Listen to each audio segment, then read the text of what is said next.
Hey all, Tony Bing here, hello and welcome back to another in-depth review for Marvel Strike Force. Now we have our final Defenders review here, so I've looked at all the other characters including Punisher since they've been updated, and I've reviewed and rated them, and they've certainly done very well since the update. So the final character we're looking at anyway is of course Luke Cage. Now to let you know if he's worth investing in, we've got different categories we'll cover here. The first is a general overview. This is more for your beginners. It lets you know how you unlock him and also his tags. We then have a look at his stats. Next up it's the abilities, and during that section I'll let you know how high you want to level particular skills. We then have the synergies, which is characters you can work well with and characters you want to avoid, and then finally we'll see where he places in the tier list. So let's start off with the general overview.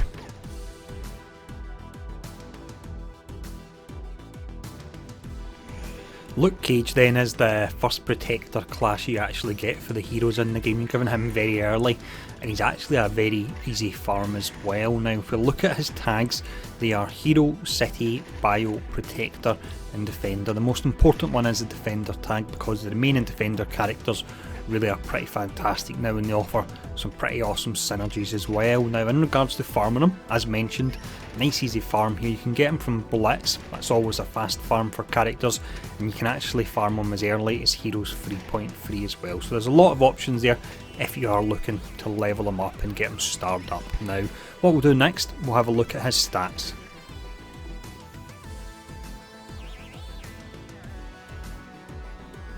We start off here with the offensive stats then, and these haven't seen any change since his rework. They are pretty low, but Luke Cage is a protector class. He's not there to be putting out damage, he's there to be helping defend other allies. Now his damage is way down at F, his speed is really pretty slow as well. He's in the bottom 10 in the game, his speed is at 80. I will mention you can pull it up a little bit, although it doesn't make a huge difference with him, through Daredevil, where you can get an additional 10% speed pulling him up to 88 speed. And then finally his focus is F. Now that doesn't matter because he's not cleansing any buffs, and he's also not applying any debuffs himself, so you don't have to worry about the focus. Low as a pity with his damage and his speed being as low as it is. Now just before we actually look at the defensive stats, I'll mention the fact that you can get a little bit more damage out of him through his basic, where he has a small chance of an ally assist, and because you'll generally pair him up with high damage companions such as Daredevil and Iron Fist, that can help out a little bit from the damage perspective there. Now let's have a look at the defensive stats. Defensive stats wise then, this is where he really does come alive. Now if we look at his health, it does look to be low, it is down at C. However, when we cover additional areas of his kit, you actually see that it's not as low as that stat would suggest. His armour is way up at A, he's got one of the highest armour ratings in the game, although he's still not bleed proof, and Mystique is, so sort it out, Fox next. And then finally his resistance is down at E. Now that is on the lower side, however if you do pair him up with Jessica Jones, you can gain a whopping additional 40% resistance. It pulls him up to round about a C, so that can certainly help and hopefully stop enemies from being able to strip buffs from him. And in regards to buffs, if you look at all these additional ones he can get on himself, so he can get regenerate, he can have defense up, he can have death proof, of course he'll have the taunt, which he actually has for 2 turns as well. And then quickly I'll mention the fact that his health as well, so you can see that through his passive he gains 15% max health, and he can also get a further 5% max health per defender as well. So with that additional 30% health, it would probably take him up to about an A rating for that. So essentially he's an A rating for health and A rating for armour, which is really nice there. Now with the stats covered, let's have a look at his abilities.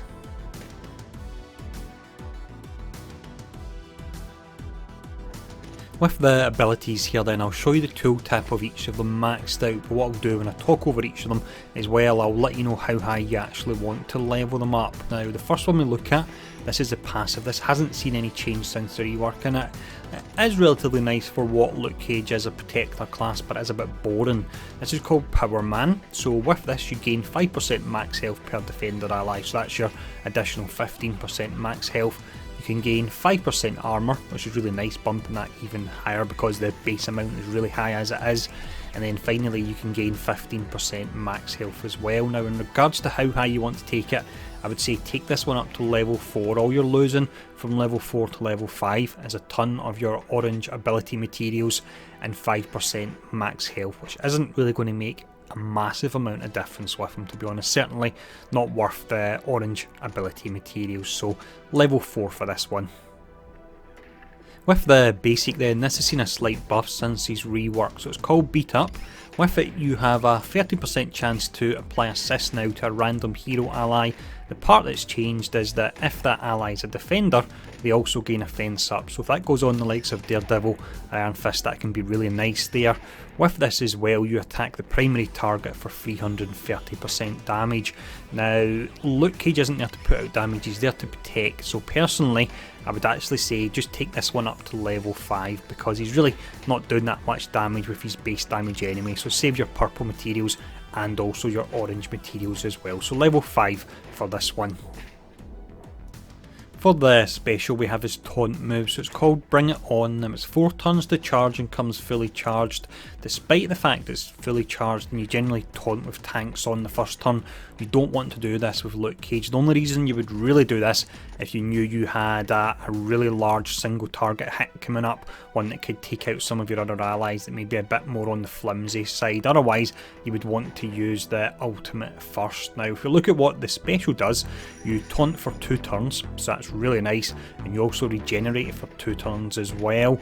Also with this, when it's maxed out at level 7, you clear all negative effects himself, and the new change to this, which is really nice, is you apply regeneration to all defender allies as well. Now in regards to how high you want to take this up to level 6. At that point you get the 2 turn taunt, the 2 turns of regeneration, and the only thing you're losing is ability to cleanse all negative effects from you. It jumps from all down to 2. I personally don't feel it's worth the materials for that difference there, so let's check out the final skill now, which is the ultimate.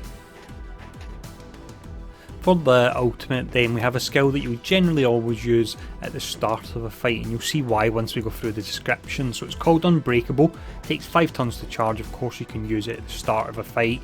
With this you gain defense up for 2 turns and death proof, so the 2 turns is important because you cast it, you've got the defense up for the 2 turns. The next turn you cast your taunt and it means you've still got defense up on yourself, whereas if you use the special first, you've got all the focus of the enemies but you don't have defense up at all. So that's why you really want to use this first, as long again as you're not expecting a huge single target attack that could hit one of your other characters. Now also with this, and this is a nice upgrade it's got, you apply defense up to defender allies for 2 turns, which is really nice there, and you apply defense up to all additional allies, and then finally maxed out you generate 1 to 3 ability energy for random allies. Now take this up to level 6. I wouldn't bother about level 7 because the only difference really is you can generate, rather than 1 to 2 ability energy, you can generate 1 to 3, so it's still pretty random there, most definitely not worth the orange materials at all, so level 6 for this one. Now what we'll do with all the abilities covered, we'll have a look at the synergies.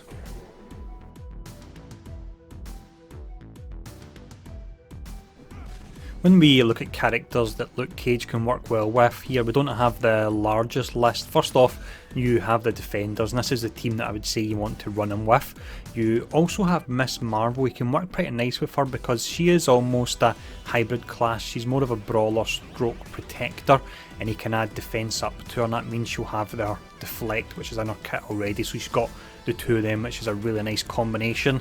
Because of the way Luke Cage works as well in regards to the taunt and the defense up being separate, he can work quite well with another tank as well, so he can work as an off tank of sorts. So characters that he could work well with and give you a really tanky team would include Captain America, Drax, and also Thanos as well. Now think of Thanos with that huge health pool and also defense up on him as well. That would be a really nice combination there. Now next up we'll have a look at the characters you want to avoid.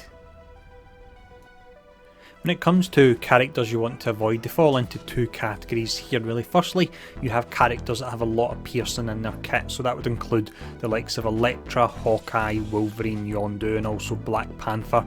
Elektra especially can be dangerous because she can apply multiple stacks of bleeds to defenders' allies. And then finally you have characters that can flip or remove all the buffs he's applying on himself, so that would include, for example, Ultimus, Venom, and also Doctor Strange. Strange as well on that list. Now recently I've been adding a section which is characters you want to actually target, but with Luke Cage being a protector class, that section really isn't relevant at all here. So what we'll be doing next is just moving straight onto the tier list now.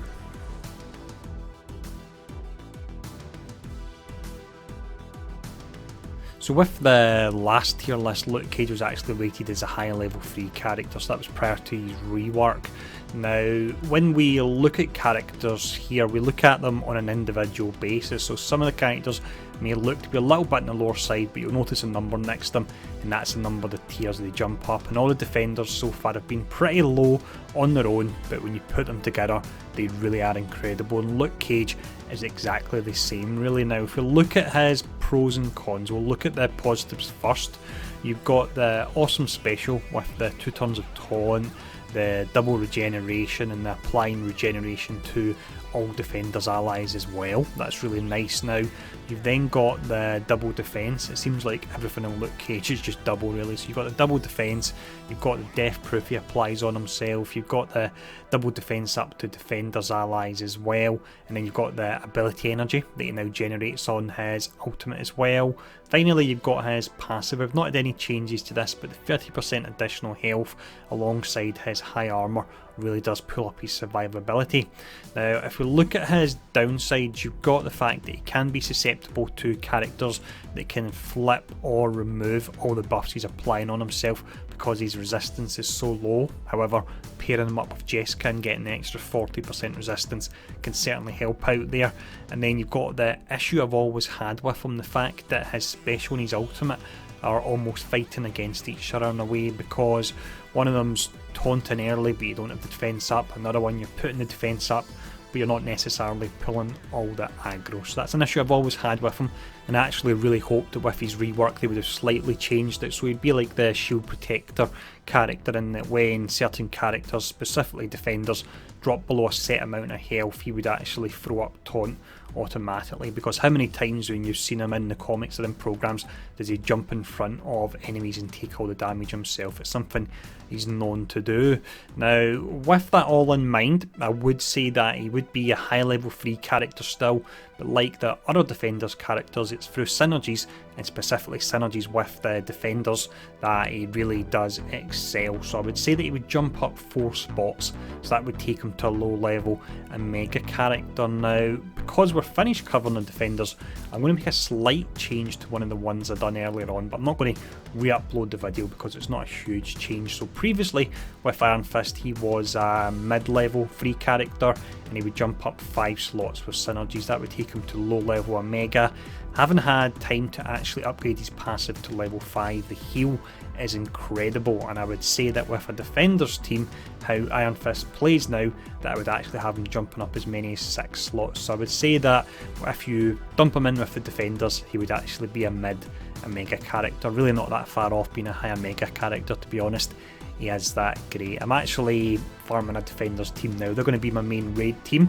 Leveled them up a bit, having a ton of fun with them, and I'm absolutely smashing through the nodes as well. So whole lot of fun there. Now let me know in the comments below what you've thought of the reworks to the defenders characters now that I've covered all of them, and as always, thanks for tuning in, and I'll see you all again soon.